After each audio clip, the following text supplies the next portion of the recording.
صفر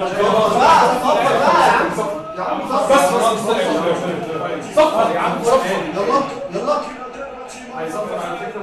صفر يا عم صفر.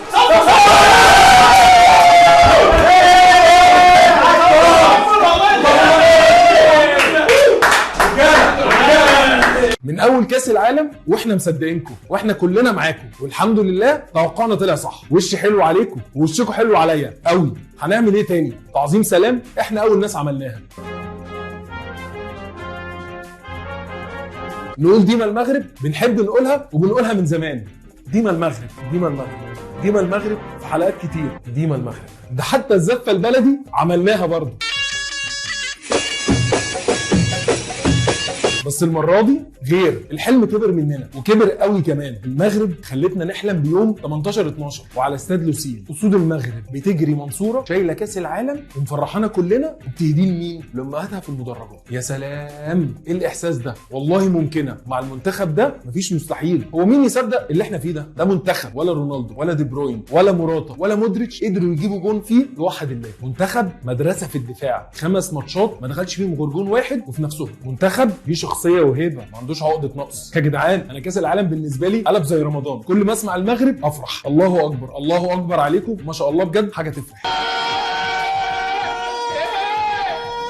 يا دين النبي ايه الحلاوه دي. والكل اللي بيشجع المغرب ليه عندك النهارده طلبين. واحد، تعالى اديك تلخيص الماتش دي واحلى زيتونه واحلى تفصيصه واحلى كل حاجه. رقم 2، المره اللي فاتت طلبت منكم ان انتوا تحطوا كلكم علم المغرب في كومنت وما كسفتونيش. المره دي المغرب في قبل النهائي، شوف انتوا بقى. ويلا بينا اديك الزيتونه، يلا بينا. النهارده ليله ولا الف ليله محدش هيقدر ينساها، ولا عربي ولا افريقي ولا مسلم ولا برتغالي. وحدوته المغرب النهارده كانت مع البرتغال. الفرقتين دول ما يلعبوش مع بعض عادي كده، لازم كاس عالم. دول لعبوا مع بعض قبل كده مرتين، اول مره سنه 86 والمغرب لبت البرتغال 3-1، والمره الثانيه كانت في اخر كاس عالم في 2018 في روسيا، بس للاسف ساعتها البرتغال قدرت تكسب 1-0. ونروح لماتشنا المغرب والبرتغال. ترتيب الفيفا 23 ده هيتغير خالص. التاسع، انذارات 2-1، الطرد 1-0، والكورنرات 3-9، الاوفسايد 2-2، والاستحواذ 27-73. وانتهت المباراه زي معركه القصر الكبير بفوز المغرب 1-0. والتحكيم كان ارجنتيني قشطه، كان عايز يعمل نمره عشان يرجع هيبه التحكيم بعد الهبل اللي حصل في ماتش الارجنتين وهولندا امبارح. وحكايتنا النهارده كانت على استاد السمامه، على فكره وش حلو جدا. ومن قبل الماتش كنا عارفين المغرب غايب عنهم 2، نايف والمزراوي. وعطيه الله عمل ماتش، اول ماتش يلعب فيه النهارده اساسي، ما حسيناش خالص انه غريب. اما البرتغال بقى دي غير اسبانيا خالص، ولا بتلعب على الاستحواذ ولا بتلعب ان انا اقعد اباصي وخلاص، دي بتلعب على الجون على طول. وشفنا ده في اول 4 دقايق، هيد من جواو فيليكس، بس ولد عندنا بونو الحارق الخارق، ولد عيب. وفي اول ربع ساعه شفنا ان لعب البرتغال كله ناحيه الشمال، ناحيه جاريرو، بس ولد عيب حكيمي. وعلى فكره نص الملعب بتاعنا احسن من البرتغال بكتير، ده احنا عندنا املاح ومرابط وناحي، لا نص ملعب جامد قوي. المهم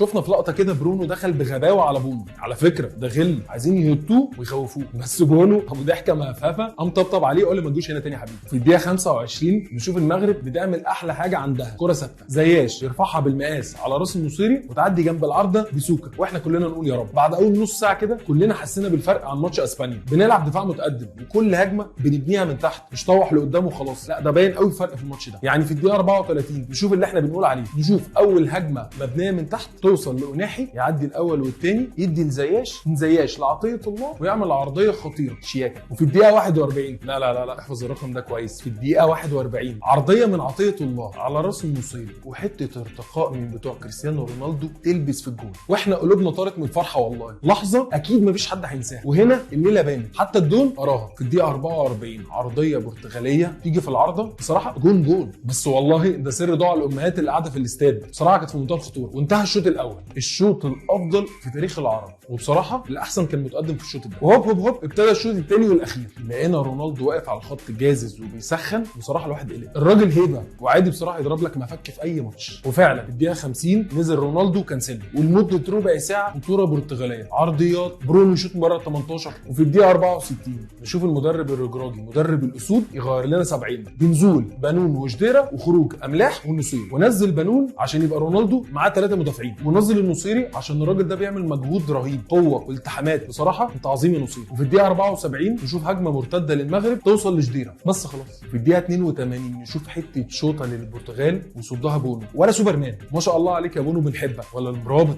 انت سليم المرابطين بجد، قيمتك كبيره قوي عندنا. وتقريبا في الدقيقه 87 المدرب الرجراجي كان بيقول اللي نفسنا نقوله لك، وفي الدقيقه 90 بونو يوصل لليفل الوحش، الدون بيشوط عليه وبيبتسم وهو يصدها. والله انت هتجيب لهم عقده يا بونو. بس المهم ضيعنا هجمات مرتده كتير، كنا ممكن نخلص الماتش بس عادي، ذكي عن صحتنا، ويصفر الحكم ويخلص الحلم ده. تقييم نهائي للماتش عادي 10 من 10. بعدها يا مؤمن شفنا اللي المغرب متعوده توريهولنا، اشرف حكيمي البار وهو بيبوس امه، وبوفال الجميل بيرقص مع والدته في نص الملعب بمشهد سينمائي كده جميل، واللعيبه تسجد وعلم فلسطين على كتاف اللعيبه كلها. وفي غرفه اللعيبه انا ركزت معاها، الرجاله فرحانه بس لسه مركزين وعينهم على الماتش الجاي. شكلنا لما بنقول كاس العالم للمغرب ربنا هيستجيب، واحلى ديما المغرب هتفضل تتقال كتير. فاضل على الحلو تكه، انا مستني يوم 18/12 ماليش دعوه، وديما المغرب. وفي حاجتين كمان عايز اقولهم، ديك فرنسا نقر الاسود الثلاثه الفالصو 2-1. بصراحه ماتش هجومي ممتع يليق بالمنتخبين، وينفع نهائي عادي جدا. وفرنسا بحرفيه وصياعه قدرت تخطف المكسب، وهاري كين في مشهد درامي ضيع بينالتي في وقت حساس جدا. وعلى ذكر بقى المشهد الدرامي، يا كريستيانو بغض النظر عن اي حاجه انا زعلان عليك قوي يا اسطوره، اسوأ نهايه ممكن تتمناها اللاعب في حياتك. مشاكل مانشستر ومعامله قرف مع المنتخب، دول مقعدين رونالدو احتياطي، وتخسر كاس العالم الاخير في حياتك، وفوق ده كله وفاه ابنك السنه دي، وتخرج بالشكل ده.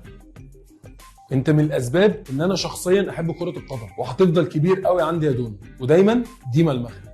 سلام.